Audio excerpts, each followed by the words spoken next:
Swastiastu, Namo Buddhaya.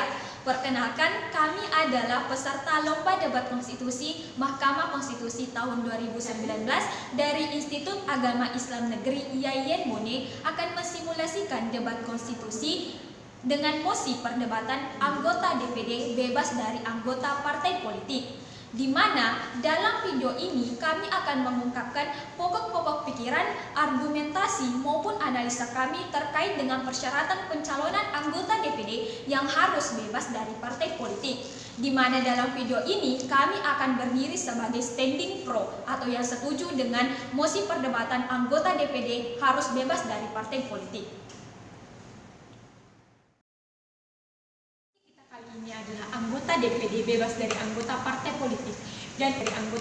politik dan untuk mempertegas argumentasi pro kami terhadap mosi ini, maka kami akan menguraikan unsur yang terdapat di dalam mosi. Yang pertama adalah DPD.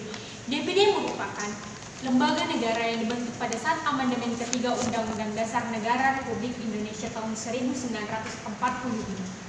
Selain itu, DPD juga merupakan implementasi dari sistem bikameral, yaitu sebagai kamar penyeimbang DPR yang saat itu belum mampu mengakomodir kepentingan masyarakat daerah pada saat itu. Kemudian, menurut Kamus Besar Bahasa Indonesia, bebas berarti tidak mengikat, lepas sama sekali, tidak terhalang, dan tidak terganggu oleh siapapun. Kemudian, menurut Miriam Budi Harjo, bahwa partai politik merupakan suatu kelompok yang terorganisir di mana anggotanya memiliki cita-cita dan nilai-nilai yang sama. Beranjak dari uraian unsur tersebut dan jika dihubungkan dengan putusan MK nomor 30 tahun 2018 yang pada intinya menyatakan bahwa pencalonan anggota DPD tidak boleh berasal dari anggota partai politik, maka kami selaku tim pro sangat sepakat dan sangat mendukung adanya aturan yang membatasi akan hal itu. Ikuti pendapat dari Erhoku dan Martin Harrop bahwasanya pembenaran yang paling utama mengapa perlu ada dua kamar dalam satu parlemen adalah menegaskan perbedaan kepentingan dalam masyarakat dan untuk memastikan adanya mekanisme check and balance. Kehadiran Dewan Perwakilan Daerah dimaknai sebagai upaya atau menegaskan bahwa terdapat perbedaan kepentingan yang diemban oleh masing-masing lembaga perwakilan, sehingga komposisinya pun harus berbeda satu sama lain. Karena pada hakikatnya, selain untuk memudahkan sistem check and balance, Profesor Jimmy Asidiki berpendapat menghindari double representation dalam sebuah parlemen. Adapun pendapat yang bisa kita kutip dari Rafli Harun juga berpendapat bahwa alasan utama adanya dua representation atau bikamer adalah untuk mengakomodir kepentingan yang berbeda, sehingga asal atau ingredients harus berbeda pula, karena percuma dalam satu kamar ingredientsnya sama saja. Sesuai putusan Mahkamah Konstitusi nomor 30 tahun 2018 bahwa pelarangan bagi pengurus partai politik untuk mencalonkan menjadi anggota Dewan Perwakilan Daerah, karena menurut Mahkamah Konstitusi komposisi DPD bukanlah berasal dari partai politik, karena pada dasarnya merupakan representasi regional, bukan representasi politik. Alasan lain mengapa anggota DPD harus bebas dari intervensi partai politik adalah pertama, indikasi akan adanya konspirasi politik apabila anggota DPD yang berasal dari partai politik yang sama berpotensi untuk menyalahgunakan kekuasaan. Argumentasi penyalahgunaan kekuasaan ini dibenarkan dengan terjadinya kasus dualisme kepemimpinan DPD yang fenomenal, di mana seharusnya menurut Konvensi Ketatanegaraan masa jabatan pimpinan DPD adalah 5 tahun.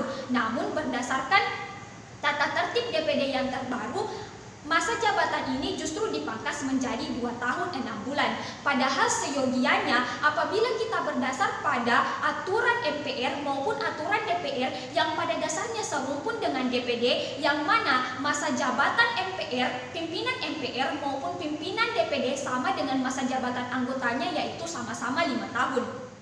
Alasan kedua adalah DPD yang seyogianya merupakan lembaga penyeimbang DPR dalam sistem check and balance dikhawatirkan masuk dalam pusaran korupsi politik, karena sesuai dengan data yang dihimpun dari KPK, sebanyak 61,17% pelaku yang diproses karena tindak pidana korupsi adalah mereka yang berlatar belakang politik, baik itu dari DPR maupun DPRD.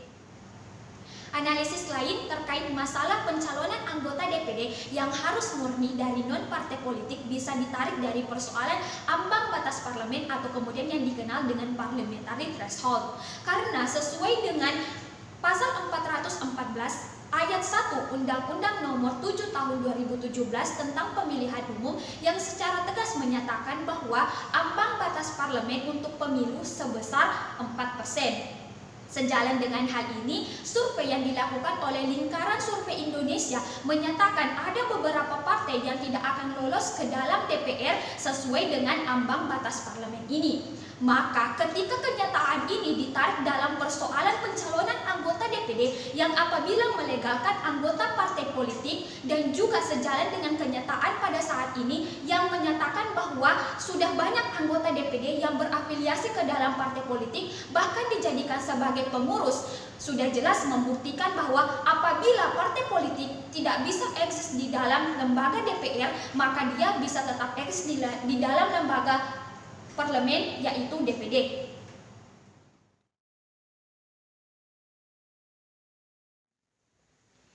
Berdasarkan uraian tadi, maka kami sangat sepakat dengan pernyataan yang mengatakan bahwa anggota DPD harus bebas dari anggota partai politik, sejalan dengan dikeluarkannya putusan MK nomor 30 tahun 2018 yang pada intinya mengatakan bahwa pengurus parpol tidak boleh mencalonkan diri sebagai anggota DPD.